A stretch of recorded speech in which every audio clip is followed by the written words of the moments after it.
Olá, boa noite. Você deve estar assistindo esse vídeo às 19 horas, então boa noite.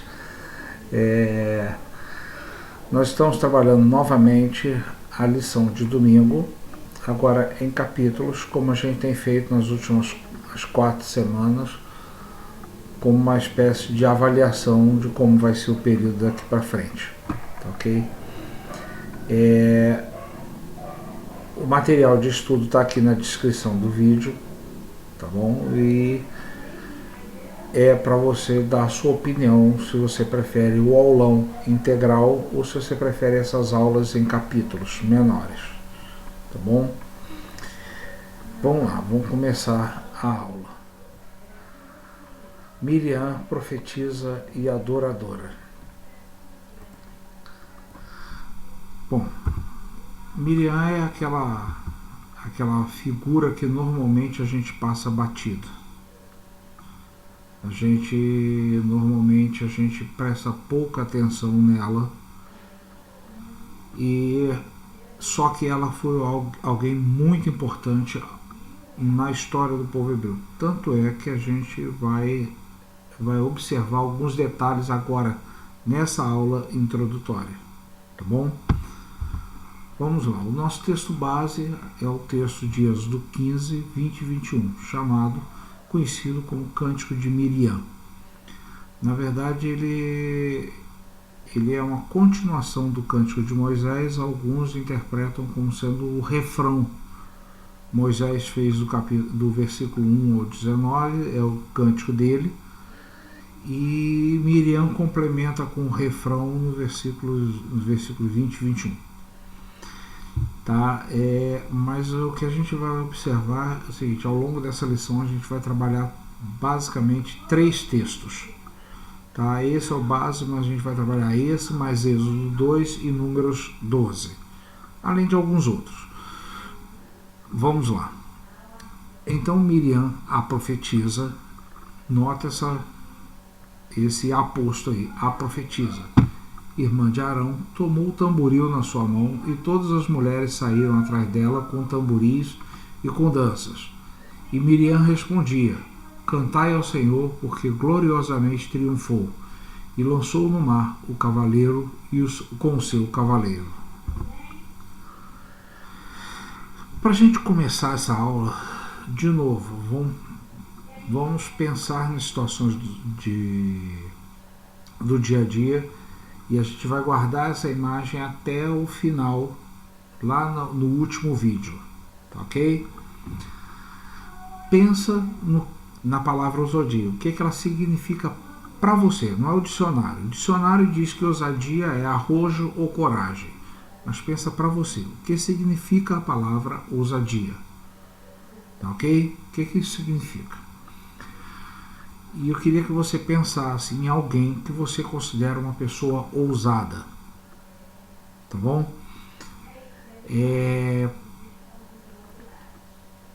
Se você considera essa pessoa, tanto faz, do seu círculo familiar, da igreja, do mundo político, uma celebridade, alguém que você considere realmente ousado, pega essa pessoa, separa características que você admira, que você observa dessa pessoa, características positivas e características negativas. Faz um contraponto, tá ok? Não da pessoa, não é característica da pessoa, é característica da ousadia da pessoa. Tá? Não é da pessoa, não é do fulano, mas da ousadia. É uma pessoa ousada em que sentido? Porque ela não tem medo das coisas, ou uma pessoa que é ousada porque fala o que vem na telha e não quer nem saber das consequências? Faz uma separação do que é positivo e do que é negativo dessa pessoa, e guarda isso para o último vídeo, ok? Vamos lá. Fazendo uma abordagem rápida do assunto, né, a gente observa o seguinte: a figura Miriam, ela é citada em 6 textos bíblicos ao longo da Bíblia toda, sendo que 5 deles estão no Pentateuco, o que não é uma coisa comum. A gente vai bater em cima dessas coisas que não são comuns para a gente observar a importância dela no cenário judaico, no cenário hebraico, né? Vamos lá, hebreus, né? Lá atrás, o judaico é mais para frente, o cenário hebreu, tá bom? Vamos lá. Esses cinco textos do Novo Testamento,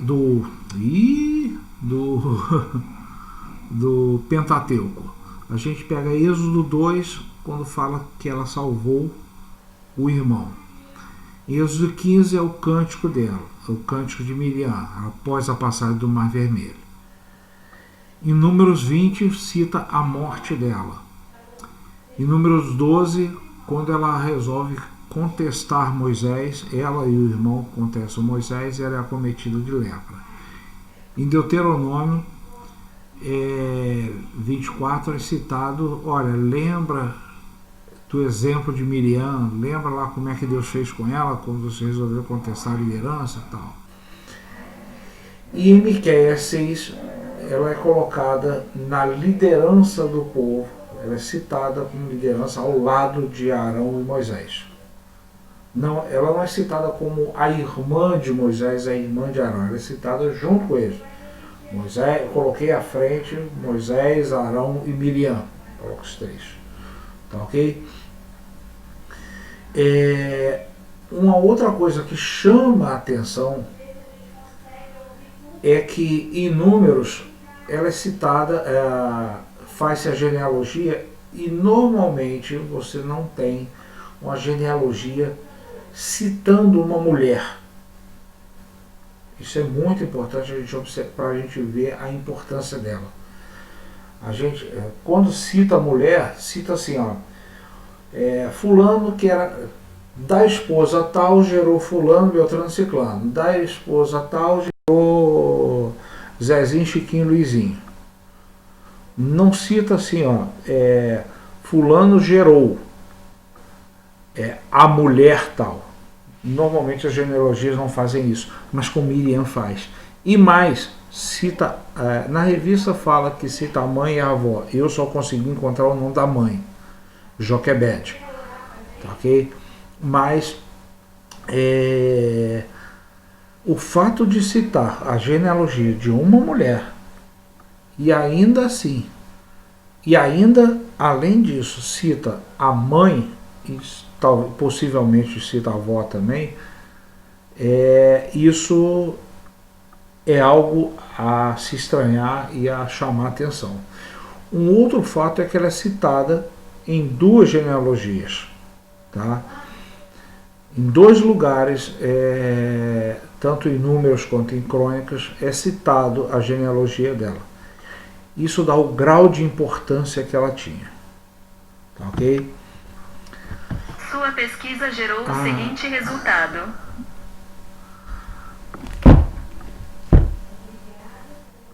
Esse texto básico do cântico que Miriam faz, a gente tem que observar que ele acontece exatamente após a saída do Mar Vermelho.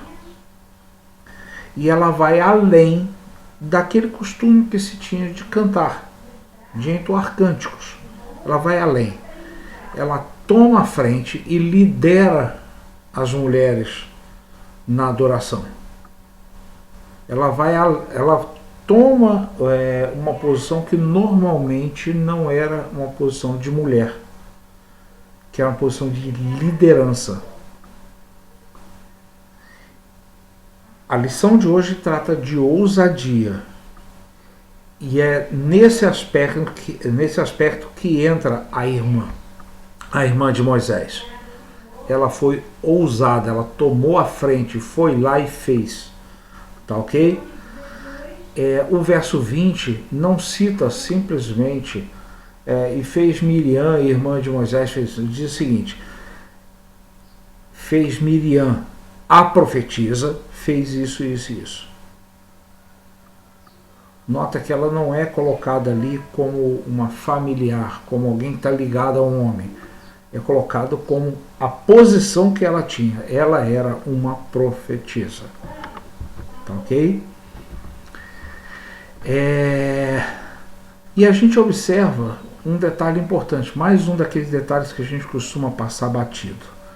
Né? Nesse texto, a Miriam está fazendo uma teologia, ela está analisando a situação presente à luz da palavra divina. Isso é fazer teologia. O que ela fala? Ela fala, o povo atravessou, ela pega aquela situação, o povo atravessou o mar sem se afogar, a pés enxutos. Acabou de ver isso. E foi livre do exército no encalço. Aquele exército egípcio que estava no encalço deles. Mas aí ela analisa isso à luz da palavra divina. O que ela faz? Ela diz, olha, isso aqui não aconteceu porque tinha que acontecer. Isso aconteceu foi porque Deus fez e entrou no circuito. E ela começa a fazer essa transposição. No cântico dela, ela faz exatamente isso. Que foi Deus quem promoveu aquela ação miraculosa. Tá ok? Essa é uma análise desse momento.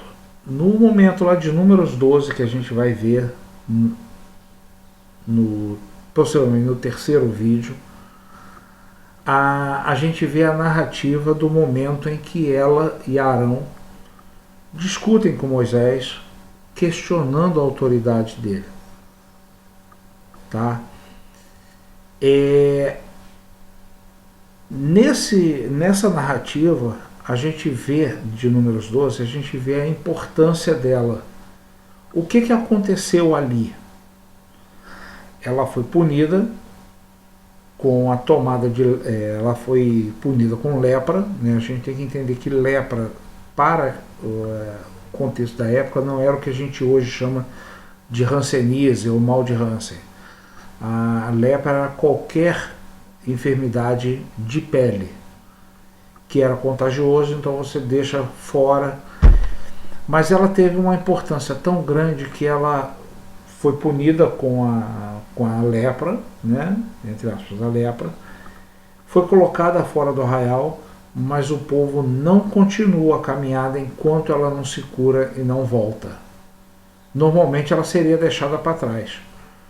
Um leproso, era isso que acontecia, bota ele fora e bola para frente, deixa ele para trás, ele não vai contaminar o resto do povo, larga ele para trás. No caso de Miriam, não, o povo continuou aguardando que ela ficasse curada. Tá ok? Isso aí é mais um detalhe para a gente observar a importância que ela tinha. Lá em Deuteronômio 24, a gente observa que ela é citada como exemplo negativo. Não assim que ela fosse um exemplo negativo, mas quando quer lembrar de, olha, pisaram na bola, olha o que Deus fez. Eles olham para ela, que ela questionou a liderança de Moisés. Ela junto com o irmão, né? Não vamos botar a culpa só nela. E aí Deus puniu ela com a lepra. É isso que está lá em Números 12. E aí lá em Deuteronômios, o que ele fala? Olha o que aconteceu lá com Miriam. Olha lá, lembra-te do que o Senhor fez a Miriam no caminho quando vocês saíram do exílio, do Egito. Né? Olha o que Deus fez com ela. Esse é o ponto onde a gente vai olhar lá no terceiro vídeo a questão de agir sem ser sob a orientação de Deus. Quando a gente se rebela contra Deus, quando a gente faz alguma coisa fora da vontade de Deus. De novo, o fato foi tão importante que ficou marcado na história. Tá? Lembrando que em Números 12 não fala de desobediência a Deus, fala da contestação da liderança de Moisés. E é uma questão de tabela. Se eu contesto a liderança daquele que Deus indicou para ser líder, eu estou automaticamente, por tabela, questionando a autoridade daquele que indicou, ou seja, a autoridade de Deus. Entendeu? É uma questão de tabela. Em Números 20, a gente vê o relato da morte de Miriam e da morte de Arão, e citando que Moisés também seria punido. O que é interessante notar é que Arão e Moisés não morreram e não entraram na Terra Prometida como castigo por terem discutido com Deus, arrumado uma confusão lá naquela história das águas de Mara, nas águas amargas. Miriam não é colocado no mesmo barco. Observaram isso? Miriam não é colocada no mesmo barco, ela simplesmente morreu. Ela já era mais velha do que Moisés. Moisés já estava com 120 anos, provavelmente ela já é morte natural mesmo. Tá, ok? Mas ela não é citada como exemplo de punição. Tá, ok? E o único texto que fala de Miriam fora do Pentateuco, que é o de Miqueias, coloca Miriam no mesmo nível de Arão e de Moisés.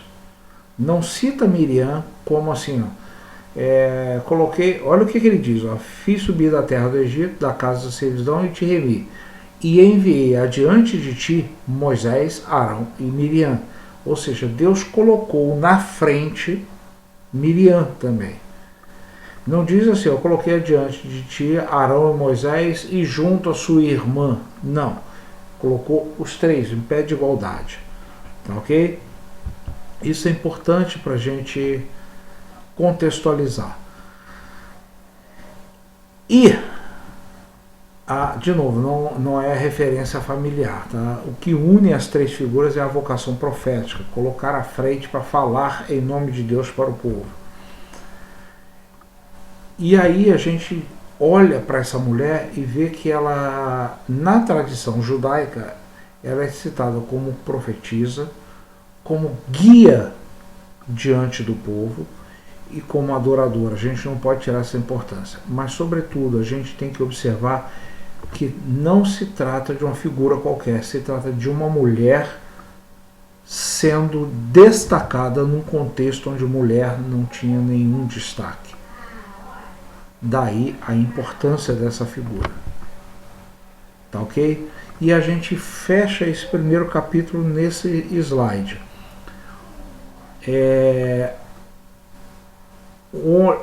A gente olhar para essas figuras tão importantes lá atrás, mas que cometeram deslizes. Miriam cometeu deslizes, Arão cometeu, Moisés cometeu, todos eles cometeram.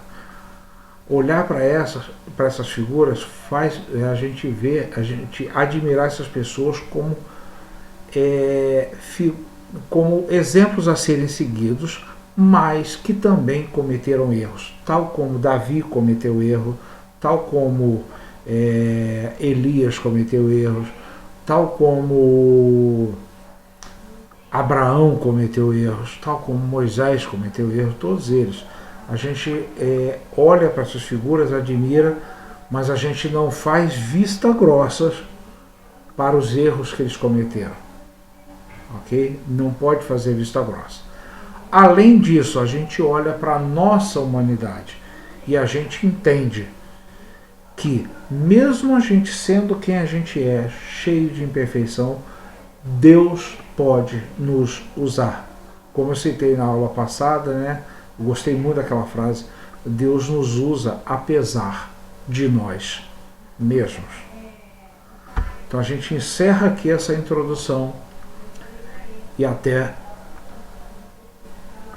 para a gente poder continuar no vídeo de amanhã. Tá bom? Então, até amanhã e a gente vai olhar esses aspectos da liderança de Miriam. Tá bom? Então, Até!